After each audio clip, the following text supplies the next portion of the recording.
Good morning, everyone. I'm Lucas Shostrom, and we're going to get started here. I serve as Executive Director at Minnesota Milk and in Farmer Relations for Midwest Dairy. And I have the pleasure of introducing our speaker today, whose title for the presentation is Sudden Storm. But Phil Plourd is our speaker and is the president of Blimling and Associates and on the senior leadership team, at dairy.com. He's been involved in dairy market analysis, research, forecasting, consulting, and risk management activities for more than 20 years. Phil draws on that experience to lead an expert team of 12 professionals, helping clients find better ways to do business across the supply chain and around the world. He's obviously a popular speaker and engages audience on a variety of topics, and a resident of Cottage Grove, Wisconsin, where he's joining us from today, and serves on the board of directors of Madison Public Library Foundation. Before I turn it over to Phil, you'll see on the screen, for those of you online, that you are in listen-only mode, so you're automatically muted. You can text me at 320-249-8701 if you have issues or are trying to send a question. And please, we'll take the questions at the end, but feel free to put your questions in the Q&A box, and we'll get to them at the end if Phil does not answer them during the presentation. And with that, Phil, thanks so much for being here, and we'll turn it over to you. Great, thank you. Great to be here today. Yeah, this is day number 280 in the basement or something along those lines. I have not been on a plane since then, and we have a nice setup down here in Cottage Grove, so actually quite comfy as we live through these strange times, which is, of course, central to our conversation today. In the massive understatement department, a year unlike any other. Just looking at the cheese market in particular, you can see how cheddar blocks went from $2 before the pandemic to $1 to $3, back towards $1.50, back towards $3, and then now back towards $1.60, down a few cents today, actually at like $1.58. And so pretty tremendous volatility. And without putting too fine a point on it, there are statistical measures of volatility. And you can see that the volatility we've seen in the cheese market this year is clearly way in the stratosphere versus anything we've ever seen before.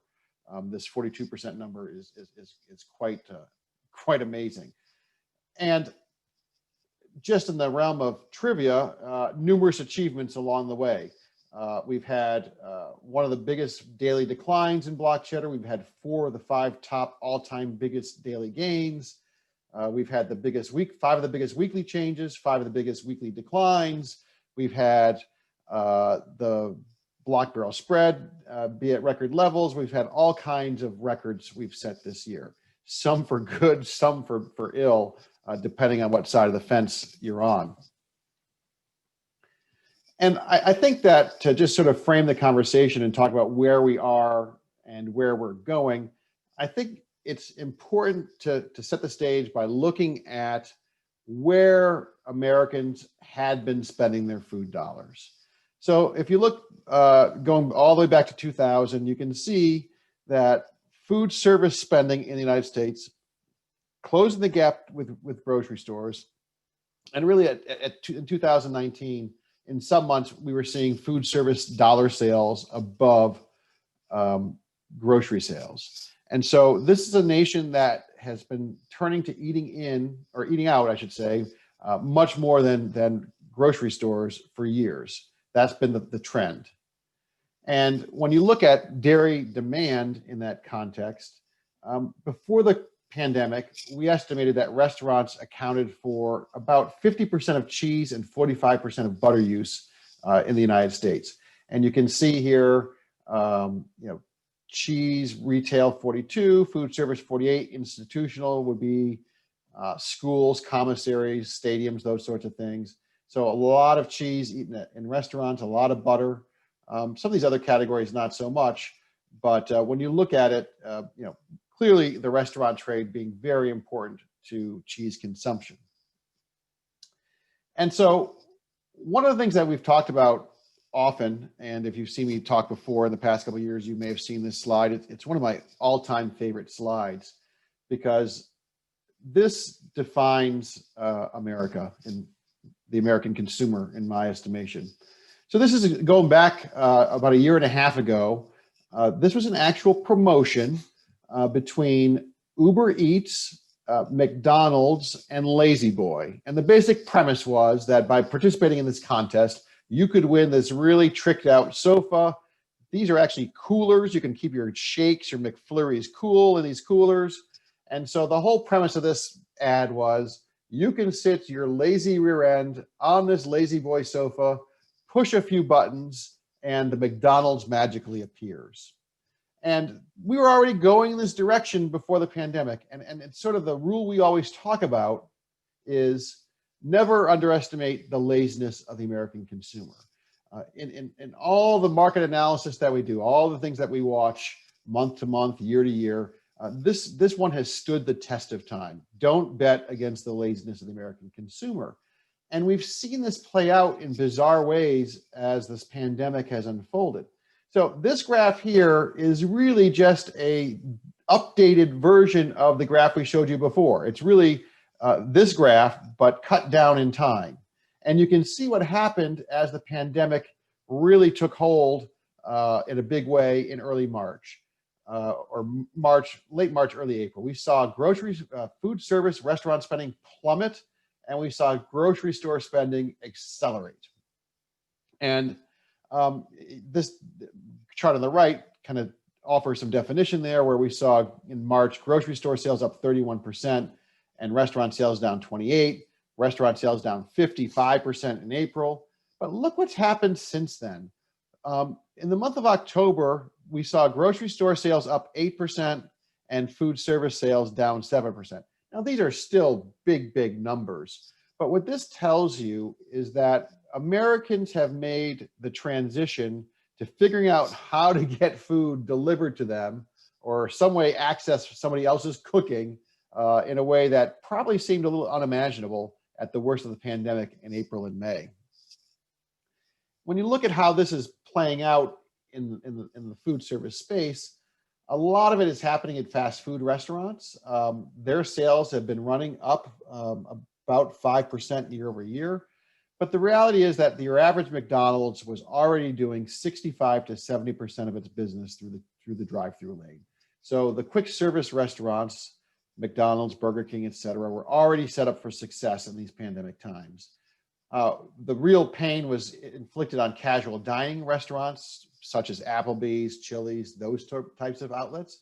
And you can see, though, from April all the way back up into September here into October, a massive comeback in those sales. And you can see all kinds of restaurants offering carry-out, takeout, curbside pickup, all these sort of newfangled ways of doing business. But restaurants are still facing big challenges. If you look at average daily revenue, one measure we follow shows improvement, and then declines here as we've seen restrictions tighten up again and the holiday week of Thanksgiving. There's a little bit of difference between this minus 20% number and the minus 7% number, because I think this measure is mostly chains, where I think this measure is a little bit broader. And you can see that the share of off-premises sales, pretty much dining room sales down to about 30% of the action,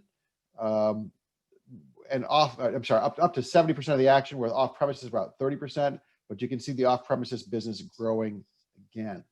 So we are still, we've picked up our activity in restaurants, but we're doing it in a very different way. We're doing it through delivery and takeout.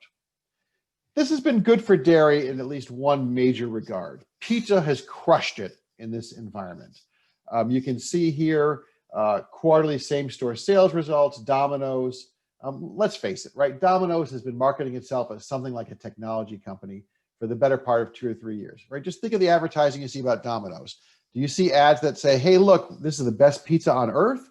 Or do you see ads that say you can push 4 buttons on your phone and the pizza arrives? And not only that, you can track it on the map as it gets here, right? So Domino's very well positioned for this pandemic, just in terms of its technology. Pizza Hut maybe not as technologically advanced, but doing okay. Papa John's had some real big problems in 2019, which has skewed these results a little bit, but Papa John's is doing quite well. And so pizza has done great in this environment. I think that the other, but beyond pizza, I think there's some really interesting questions to tackle. We're seeing the rise of something known as ghost kitchens, and these are delivery-only concepts that are coming up out of the ground, where people are saying, "Hey, look, we're going to use restaurant space or empty mall space, and we're going to launch these kitchens." And this one here is called "It's Just Wings." And if you look a little bit behind the curtain, you'll see that It's Just Wings is a concept that was started by Brinker, which owns Chili's, and this is being run out of 1,500 Chili's locations in the United States. And it's a DoorDash only concept, meaning you can only get this food for delivery by DoorDash. And when they say it's just wings, they're not far from the truth. You can get boneless wings, bone-in wings, curly fries, and like a deep fried Oreo type dessert. That's it. That's all you're going to get from It's Just Wings. And so I think, and they're doing already, they were doing, as of a couple of months ago, they were already doing $3 million a week in sales across the nation with this concept running out of Chili's kitchens. And the point here from a dairy perspective is that as we look at a world where we're using more pickup, more carry out, more delivery, we're looking at a world where questions about portability become very important. We've always talked about perishability with dairy, right? But I think portability is a huge question, because I think what chefs and development people are looking at is, what kind of food can I produce that holds up well in a 15, 20, 30-minute delivery environment? And some of the things that don't, and cheese does great on a pizza. There's no question about it. Cheese does okay on burgers, but the buns, not so great. When Chili's decided to do this It's Just Wings thing, they went to their chefs and said, we want just one thing, and we want one thing that travels well. And they came up with wings. Very little dairy in this menu, a little bit in the blue cheese dressing you can get, or the ranch dressing. And so I think that we're going to hear more and more and more about portability for dairy products, because I don't think we're going back in terms of, dining in is still going to be popular once we get past the vaccine and those things, and we'll talk about it. But what we've done here in the pandemic era is accelerate trends that were already underway, which was, sitting on that lazy boy, pushing some buttons, and the food arrives. We've just done 3 or 5 years worth of growth within 5 or 10 months. But I think there's a critical question going forward, which is, will we continue to eat at home? Every survey I see shows Americans saying, well, yeah, we're going to eat more at home. This chart, I apologize. The dark blue bars were the survey as taken in October. And, 57% of Americans say we're going to cook at home 57% of the time, the same. We're going to cook at home more. 29% of the people say yes. And so, people say, hey, look, we're going to cook at home more. Will we? Again, back to the laziness of the American consumer, there's precious little evidence that we're interested in cooking our own food. It's one of the reasons that meal kits are very interesting to me. I think meal kits are a great idea, except for the fact that we need to send a chef along with the meal kit to actually cook for us. And so just in terms of where we are at the moment, I saw something in a Bank of America report that basically said we're fat, drunk, and awake. Bank of America says that 42% of Americans are snacking more, 18% are drinking more, and 29% are taking on more caffeine as we sort of stay closer to home. But I don't know that this cooking thing is going to hold up all that well. Speaking for myself, I'm the cook in the family here, household of 4 people, 3.5, I guess we have a college kid who wanders in and out. And I usually cope with that responsibility by traveling 30 to 40% of my life. So the chef is not home. As I noted, I've been home for almost 300 days now. And that's a lot of cooking, and I keep doing it because, I actually enjoy cooking, but boy, am I out of ideas. And we do have at least one chef's night off every weekend where we do go for pizza or some sort of carry-in. So we have this whole universe of change on the food service side, and dairy needs to be aggressive in this portability window. And the other change that we're seeing is in the grocery store, grocery landscape, where if you look at online grocery, was about $1.2 billion in August of 2019, all the way up to $7 billion in June, $5.7 billion in August. So more or less, a quadrupling, 5 times year prior levels, using some sort of online grocery, click and collect or delivery. 29% of US households are active users, up from 15% last year. Again, how well do our dairy products make the trip from the grocery store to the home? And is that going to matter more going forward? Because I think that there are some people who've tried this click and collect thing and said, hey, look, this is great.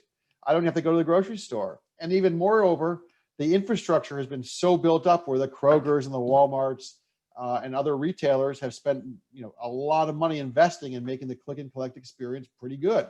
I've done it a few times. It's not bad. So we are going to be buying more online. What does this do for specialty cheese sales? I was speaking with the head of a company yesterday that makes some specialty cheese, and they say that one of their big challenges is that they sell a lot of product by having in-store displays or in-store demonstrations, let's say, right? Where you go to the grocery store, we have it here at Hy-Vee in Madison. A lot of times, especially on the weekends, you'll see somebody out there with particular specialty cheese product on toothpicks. Consumers taste it, they buy it. This person was telling us that one of their clients was saying that we're having a hard time moving this stuff because we can't set up demonstrations in the current environment. So there's all kinds of issues around that. There's the notion of impulse buys. I love some of these Sartori Italian cheeses that are very delicious, but they're high end. And how often do you have it on the grocery list, whereas you just pass the grocery case and say, oh yeah, I'm going to spend $7 on this Merlot rubbed Bella Tagliano cheese. I think that those are things to consider going forward. Another point is that grocery stores have been cutting down on the number of products they make available. One thing that's become clear as part of the pandemic was if your product did not move in the second half of March, why do we carry it anyway? When you saw grocery stores more or less cleaned out, if your product was still on the shelf, I think retailers were asking, well, do people really not like this stuff all that much? And just in terms of supply chain speed and efficiency and getting stuff more quickly from the factory to the grocery store, we've seen supermarkets cut down on their assortment. This graph on the right shows the 4 weeks ending June 13th. The number of SKUs in grocery stores down 7.3% overall. And you can see dairy products down 6.6%. Wegmans, which is a famous retailer on the East Coast, pretty much, food emporium type experience. And Wegmans at one point in time had cut back from an average of 52,000 SKUs to 30,000. I think that's come back a little bit. But again, from a dairy industry perspective, the challenge is how do we make sure our products are still relevant? How do we make sure that that the retailers want to carry our product and allocate precious shelf space for it? Because they're allocating to what is moving more and more.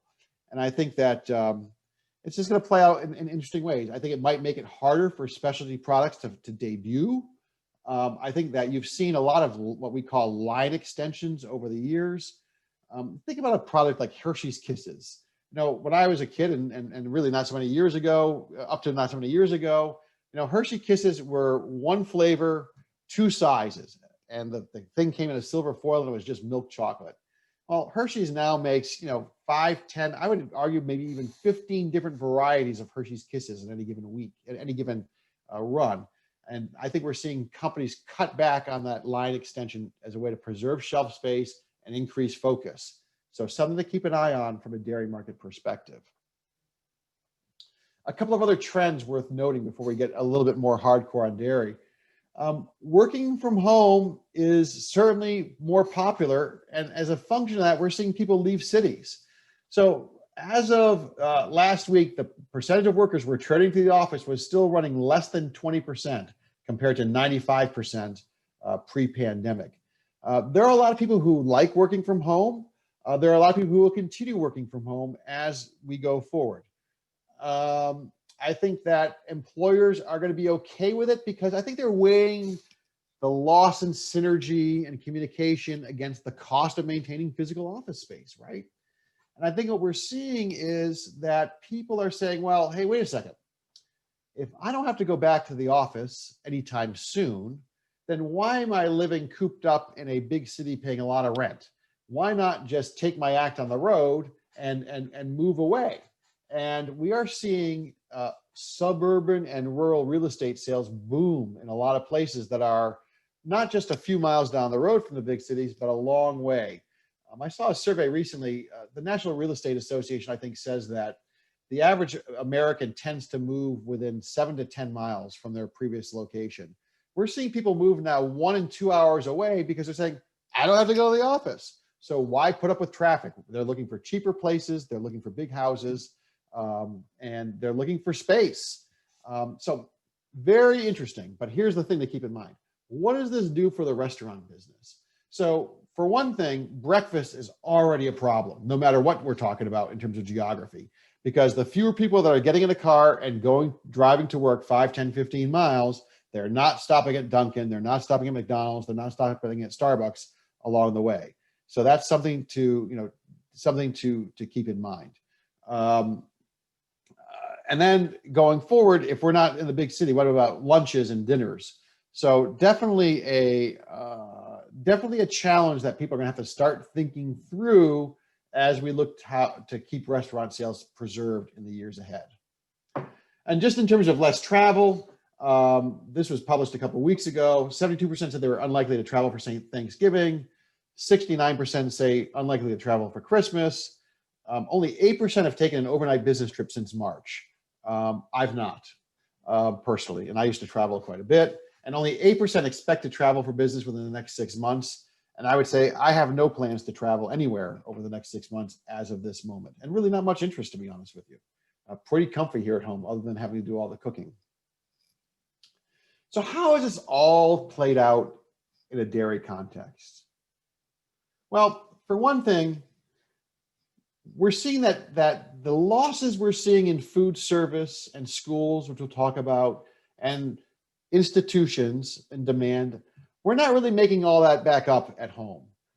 If you look at cheese sales, yes, retail sales have been running up about 10% year over year, very healthy. But if you look at overall cheese demand through September, we were down a fraction versus year prior levels. So all this is saying is that, we're losing at the restaurants, we're picking back in schools, and we're picking back up in the grocery store, but we're actually not picking up as much as we're losing necessarily, by a small margin, but very much an issue. And so when you look at the price volatility we've seen this year, a lot of it has been about the sloshing around between one channel and the other, government purchases, which we'll talk about, and a specific shortage of cheddar cheese, which is what we price on.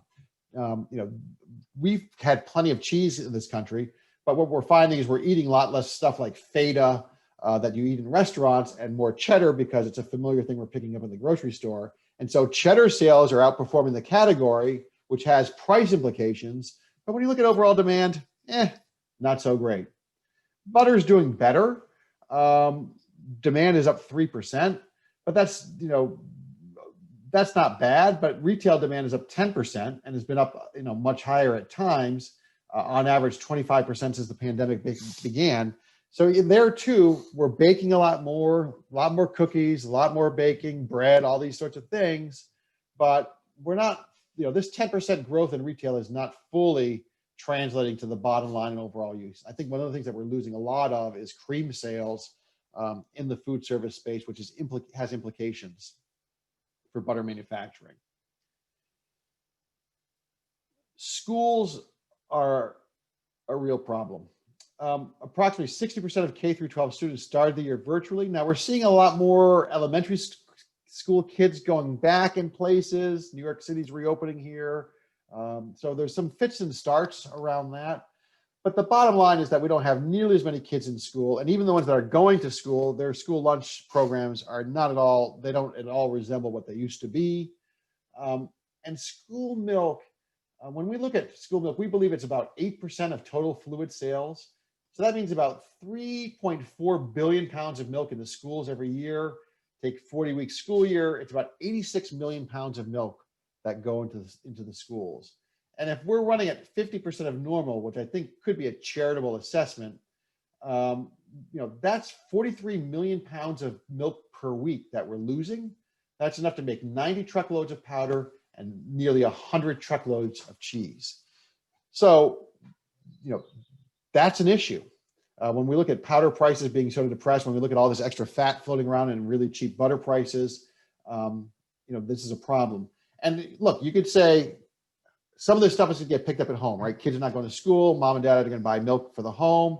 The data doesn't really bear it out. I mean, when the pandemic shopping rush happened in March and April, there was a rush on the grocery stores, and we saw these spiky kind of numbers. It was like the biggest snowstorm ever coming to town. But since then, the numbers have trailed off, and cereal was doing well for a while. It's kind of trailed off, and so we don't see nearly as much action on the demand side as we would have hoped to see on fluid milk. This is a problem area, and it's one that could continue. Dairy promotions, though, have done pretty well. I think you see grocery stores that are eager to promote. One of the things that we're finding out, that grocery stores are finding out, is that consumers that may have gone to 3 or 4 or 5 different stores to do their grocery shopping in any given week, they might have gone to Whole Foods for this and Hy-Vee for that and Cub for something else. Well, in this pandemic era, they're focused on buying their grocery. They're only going to 1 or 2 stores instead of 4 or 5. And so while retailers were not promoting as much at the peak of the pandemic because they didn't have to, you're starting to see promotional activity creep back into the scene because the grocers are saying, hey, look, if there's going to be only 1 or 2 stores that you're shopping, we want to be one of those 1 or 2 stores. And so, and they love promoting butter, and butter is kind of cheap. So you see, this was a few weeks before Thanksgiving. Kroger was already at 2 for $5 here in Madison. I think they got cheaper yet, between then and here. So that's a good news story, I would say, in terms of demand going forward. Food boxes, I think, contribute a lot to the price volatility we've seen. The government bought, I don't know, we think it could be as much as 200 million pounds of cheese through these food box programs, certainly a lot of fluid milk. But here's the thing, the food boxes are done. Round 4 came out. They're going to fill those orders for the next couple of weeks. This was very much an invention and brainstorm of the Trump administration. Apparently, Ivanka Trump in particular loves this program, but with the Trump administration set to leave town, we think that food boxes are going to leave town with it. So I think that USDA will continue to do more on food aid, and I think that providing food for people in need will be a hot topic for the next several months. We don't think it's going to come in this food box programs. It's likely to happen through SNAP and other conventional channels. And while that's look, putting money in consumers' pockets to buy food is good from a demand perspective. One of the things that was really powerful about these food boxes is that they didn't leave the consumer's choice, right? Here's your food box, and it's got all this dairy stuff in it.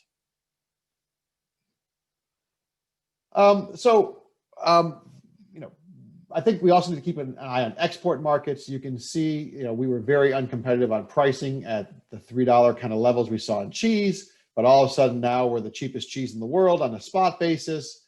We're already hearing some rumblings that that's been good for export sales. So that does offer some promise for keeping the market at least a little bit cleaned up in the months ahead. You can see, exports were down, but then when we got to $1 here, we booked a lot of export sales, and you can see we spiked up a little bit. Now we faded, but I think that we're setting the stage for a pretty good first quarter, or a better first quarter on cheese exports than what we've seen the past couple of months. So that's a net positive story. Let's talk about milk supply for a minute. Overall, it's very hard to make generalizations about milk pricing and margins anytime, but it's been especially hard this year. Farm finance, it depends. The national margin measures are pretty good. 2020 at 9.47 on a DMC basis. You throw in a couple bucks of CFAP money for many farmers, if not most. And these margins and some DMC payouts and some DRP payouts, And we're guessing that this number is, maybe $2 to $3 higher in reality for 2020. But when you look at 2021, not nearly as exciting, $8.38. We've seen grain prices move higher, which we'll talk about in a second. Milk futures, today's class 3 market is 6% lower than it was a year ago for 2020. Class 4 is down 14% versus where it was a year ago at this time. So less milk, and we are seeing less milk price, and we're seeing corn futures spike up. Bean meal is up 30% year over year. Corn stocks to use ratio kind of getting a little tighter.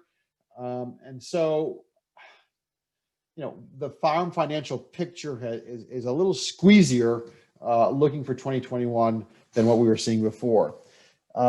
6 or 8 weeks ago, or 8 or 10 weeks ago, our milk production model was showing plus 1.7% for 2021.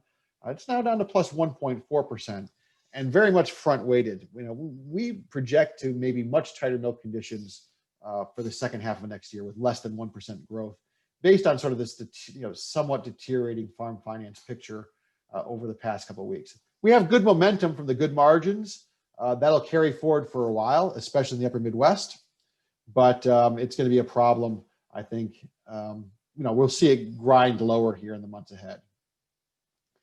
The class 3-4 spread, the issues persist.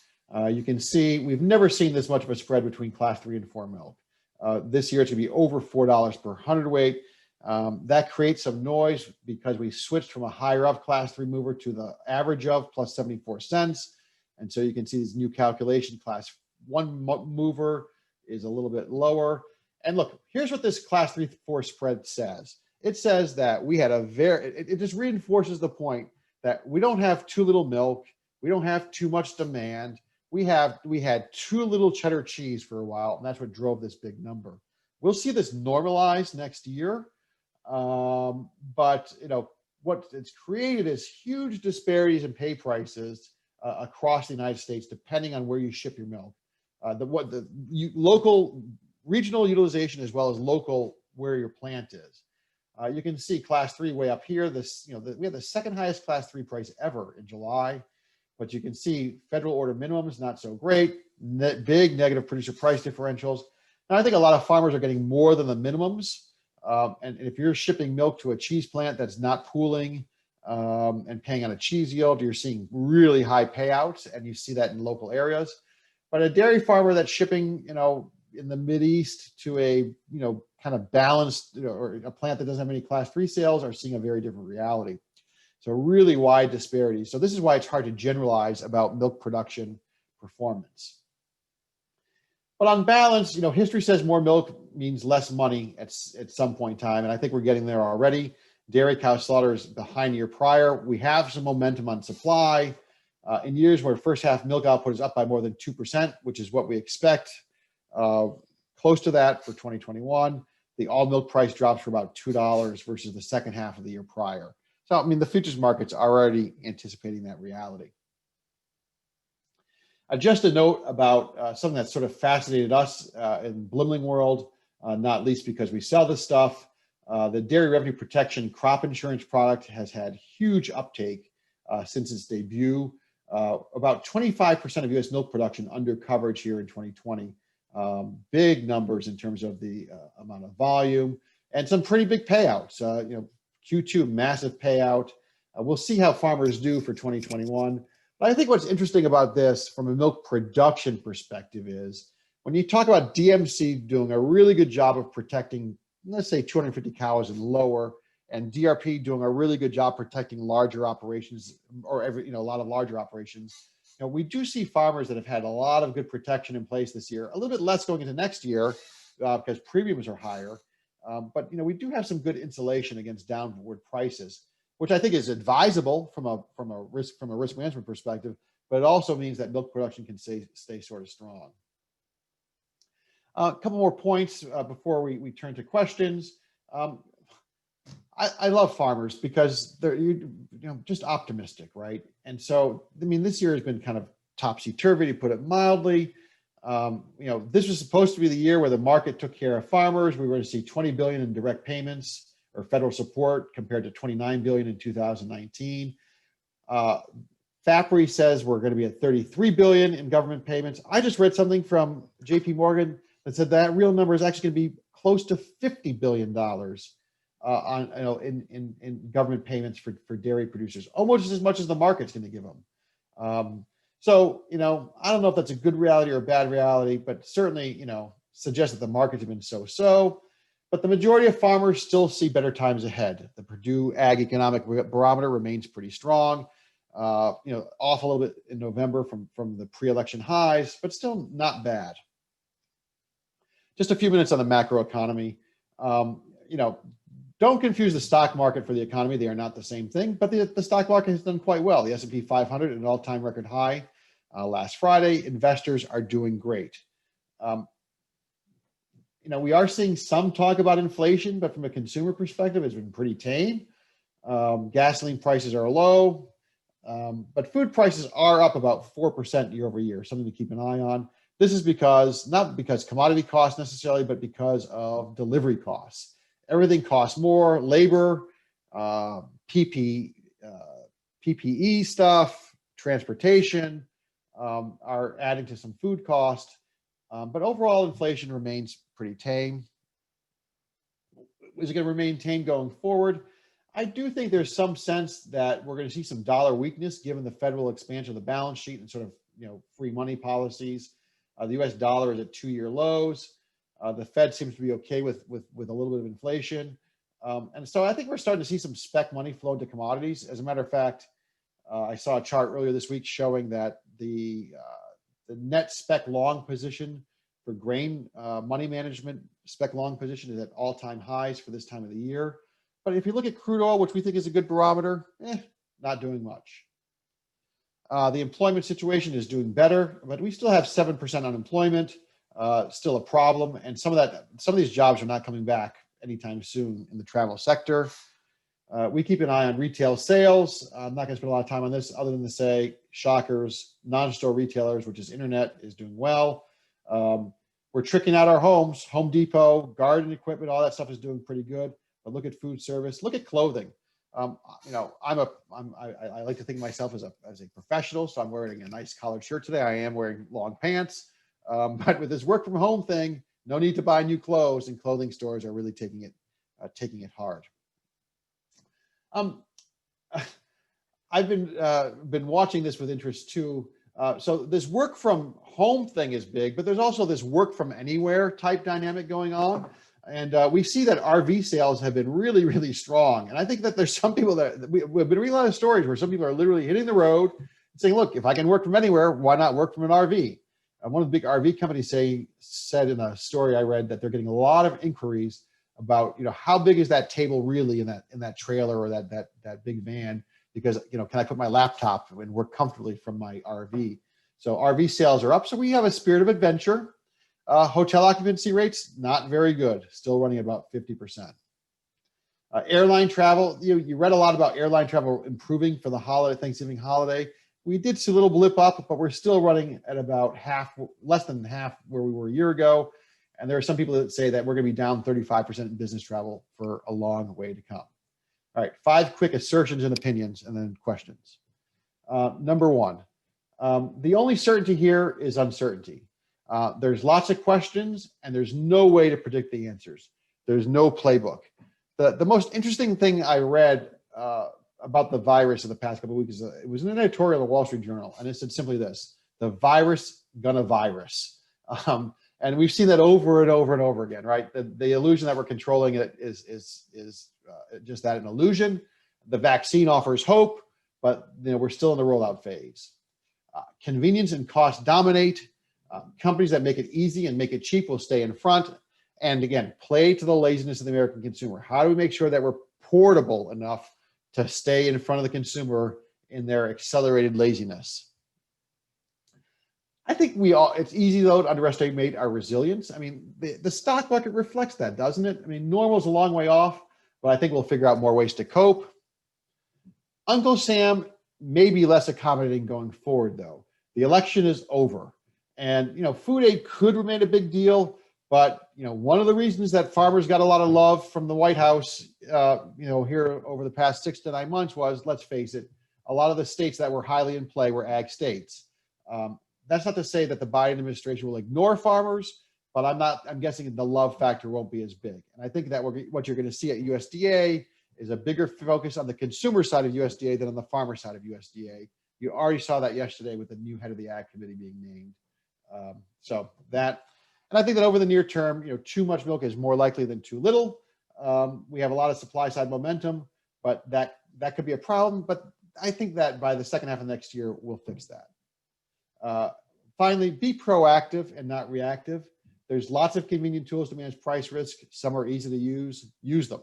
I think that it's no time to go to sleep. And I think the government's less likely to come to the rescue here in 2021 than they were in 2020. Shameless plug, hosting a podcast these days. Go to idfa.org, the Dairy Download. We have some really interesting guests. And that is it for my presentation. Well, thank you, Phil.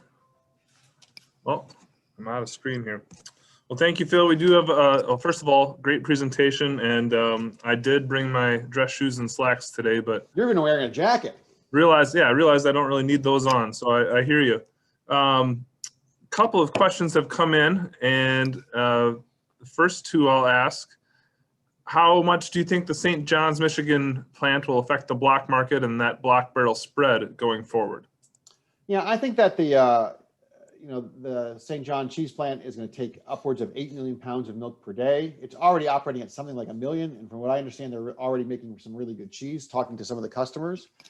So the flight phase of that is, the launch phase of that is going quite well. Here's the reality, 8 million pounds of milk a day is enough to make about 7 to 8% of US cheddar production, could be coming out of that plant. And so to the extent that we had a cheddar cheese shortage, which, legit shortage that drove the pricing action over the last 6 months in crazy ways, now you're putting in, and these guys are going to make blocks. And so you're putting in a huge block plant, 7% of US cheddar capacity. So I think that's going to weigh on the spread for sure. There's other plants that are expanding. This one, there's existing plants. One in Minnesota that's going to make blocks that wasn't before. One in Wisconsin. So we're going to see some more block capacity, and I think that's going to shrink the block barrel spread.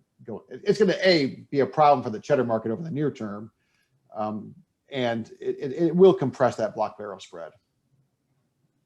Thank you. Next question, and we need a kind of precise, perfect answer on this one. How do we fix the Class 1 pricing issue and reduce the negative PPDs? So if you could just sum it up and solve it for us, I would appreciate that, as I know all of our listeners would. So we're listening. You're not going to like my answer. I think the answer is that we need to stop holding Class 1 in such high esteem. I think that, the whole negative PPD thing, shame on us for designing a system where we print negative numbers on a milk check.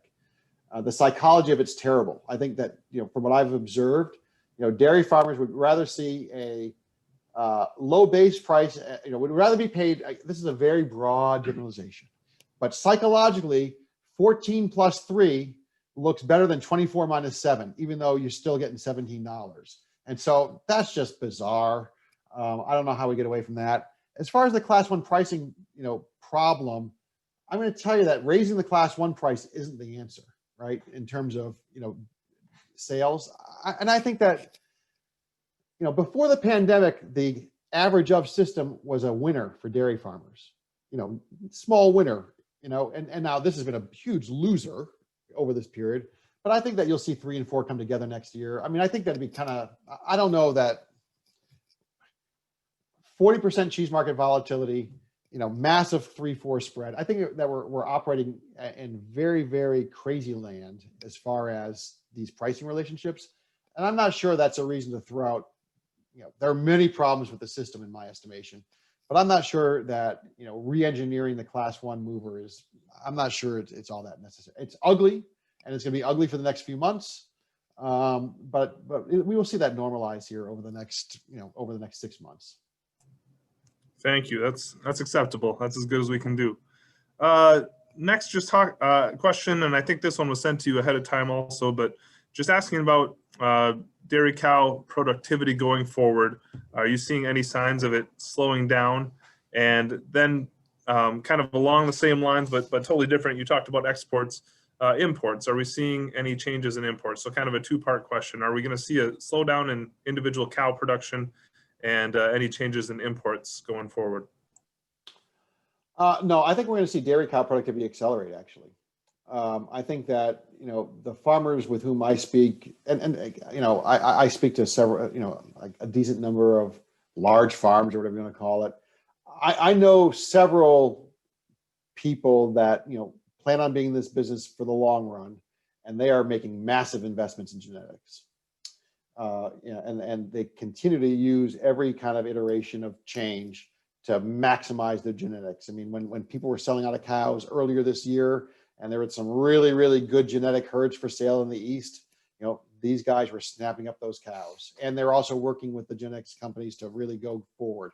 So I think productivity, I don't know where the limits are, but I don't think we've reached them. And I think it's also interesting, this will be interesting too, as in relation to the butter market. We've been telling dairy farmers for the past 5 years that fat is the greatest thing ever, right? And $2, $2.50 butter. And so dairy farmers have responded, right? Feeding practices, especially breeding, different breeds, breeding for fat, selecting breeds for fat. And so the fat numbers still keep climbing too. And that's also an interesting dynamic. We'll see if $1.50 butter changes the appetite for that, in small ways over the near term. As far as the export question goes, I mean, it could have been worse this year. Depending on how you want to measure, we export between 10 and 15% of U.S. milk product that goes out. I think that number is going to grow over time, not on a straight line higher. But the reality is that we still have runway for growth on the production side, where others, I don't think Europe is going to grow as much given all the environmental restrictions in place there. New Zealand is, at some point, it's only so big a country. And global, global demand for protein and better diets is still, all those long run trends are still intact. And I think the US is well positioned to capture them. I just think that it's going to be, it's just erratic, right? Today, right now, Europe is in a bigger lockdown with restaurants in a lot of places than we are. Mozzarella sales there stink. And we're seeing really low mozz prices out of Europe. Well, the low price wins the day to some extent, right? So I think that there's going to be some ebb and flow, but the overall trajectory, I think, is still higher. As far as imports go, we have a love affair with Irish butter. That has persisted throughout the pandemic, apparently. Although those imports are down, the growth rate has slowed a little bit. I still think that imports are going to be more on the ingredient side than on, we're going to import specialty cheese and Irish butter, but I still don't see, I see some imports, we're going to import fat on occasion, but I don't see it as a huge threat necessarily. Well, we did have one more question on the dollar and how that's going to affect imports and exports, but I think you kind of covered that already, unless there's anything more you want to say. So without further ado, Phil, unless you have any closing comments, thanks so much for your time. Appreciate you joining us here, and we appreciate it and look forward to checking in with you again in future months. Really appreciate the invitation, and thanks everybody for sticking with it. Thank you.